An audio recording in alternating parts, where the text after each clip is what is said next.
क्या होंगे इस बार की चुनावी वादे, किसकी आएगी सत्ता, क्या जनता को मिलेगा सही उम्मीदवार, किसे चुनेगी जनता इस बार, किसकी बनेगी सरकार, कौन बनेगा भारत का पंत प्रधान। चुनाव की हर खबर सिर्फ डेली न्यूज पर। नमस्कार, मैं मीनल। डेली न्यूज में आप सभी का स्वागत है। तो चलिए नजर डालते हैं आज के कुछ मुख्य समाचारों पर।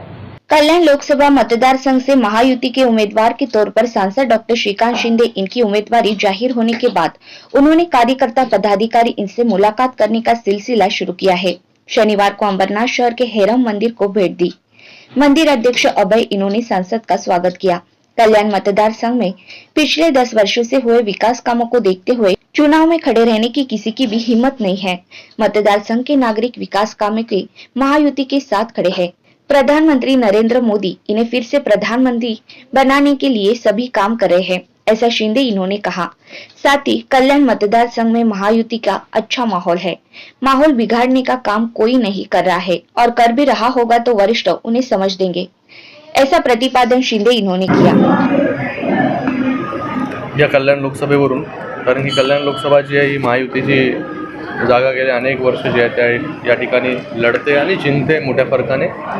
सगळे शिवसेना असेल, भारतीय जनता पार्टी असेल किंवा राष्ट्रवादी असेल, RPI असेल, या ठिकाणी जर बघत असाल कालच आणि त्याच्या अगोदर देखील मंत्री रवींद्र चव्हाण साहेब असतील, कुमार आयलानी असतील,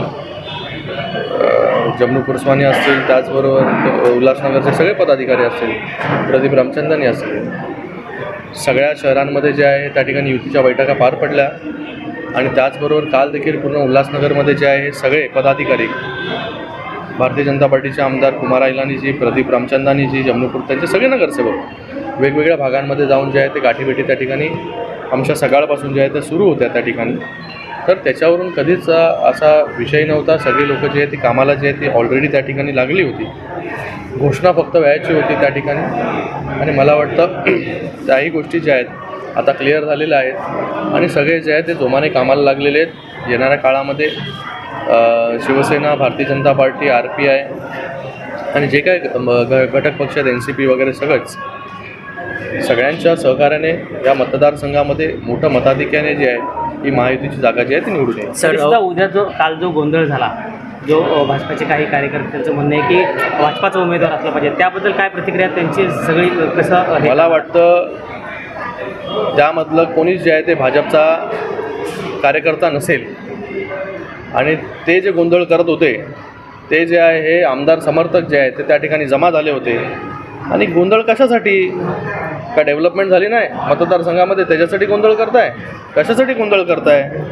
गोंधळाचा एकच विषय होता की त्या ठिकाणी जो गोळीबार झाला, त्या ठिकाणी ज्या काही गोष्टी झाल्या त्या कुठेतरी ज्या आहेत, गोळीबार मी करायला लावला? मी नाही करायला लावला ना। त्यांनी जे केलं आहे पोलीस स्टेशनमध्ये घुसून त्याची सजा जी आहे ती त्यांना त्या ठिकाणी भेटते। अशा या निवडणुकीच्या ह्याच्यामध्ये वातावरण बिघडवण्याचं काम जर कोण असे लोक करत असतील, मी तर म्हणतोय की ते भाजपचे पदाधिकारी नव्हते, पण जरी असतील तर वरिष्ठांनी त्यांना जे आहे त्या ठिकाणी समज पण दिली पाहिजे। तो आज के लिए बस इतना ही। कल फिर मिलेंगे इसी समय इसी चैनल पर। तब तक के लिए मुझे दीजिए इजाज़त। धन्यवाद।